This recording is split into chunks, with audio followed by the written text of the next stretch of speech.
Ayan, mag-harvest na ng alokbati dahil Friday ngayon, magmumuro kami. Ayan. Ang lalaki na ng dahon, so healthy. Sariling sariling sariling tanim namin yan, guys. Nilagay lang namin sa may ng bintana. Ayan. Di ba? Pwede nang harvestin talaga naman.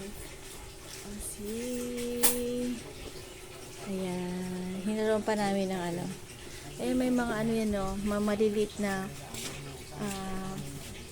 ng itlog. Ayan. So, magtatanim kami ulit. Pag na-harvest na to, tatanim na namin ulit yung iba. Puputulin lang namin, guys. Ayan. Tara na, mag-harvest na tayo. Harvesting time. Isa na aking gunting. Oops, kulit. Dumaan ka talaga, kulit. Harvest na natin yan, guys. Kailangan kasi yan. See? Diba? Harvestin natin lahat yan.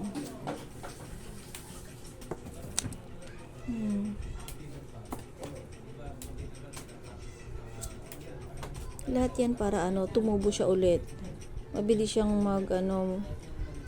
magsanga-sanga ulit. Ayan. Ito, grabe. Ito ang laki.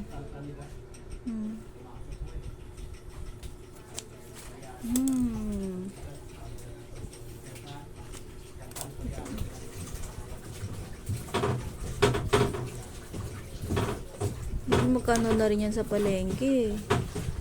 Mahal na rin to sa palengke, guys. Alam niyo yun.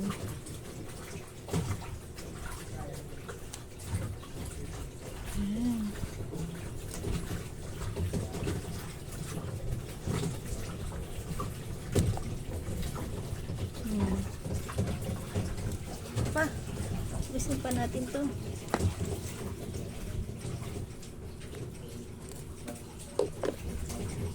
May maliliit pang tumutubo dun.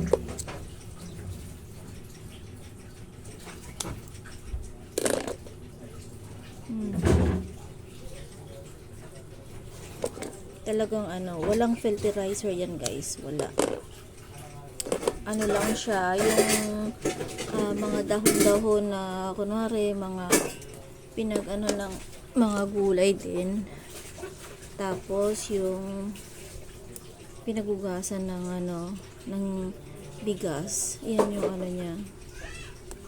Oh, di ba?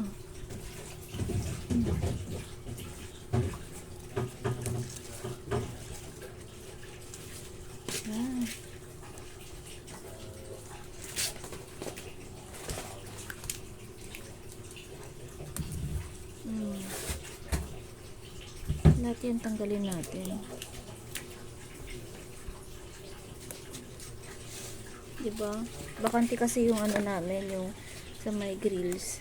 Ayan, nilagay natin doon. Ayan, diba?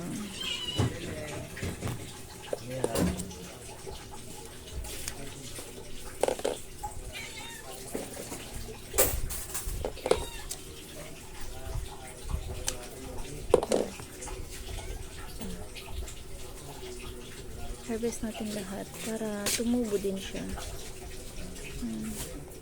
Ayan, okay na siya.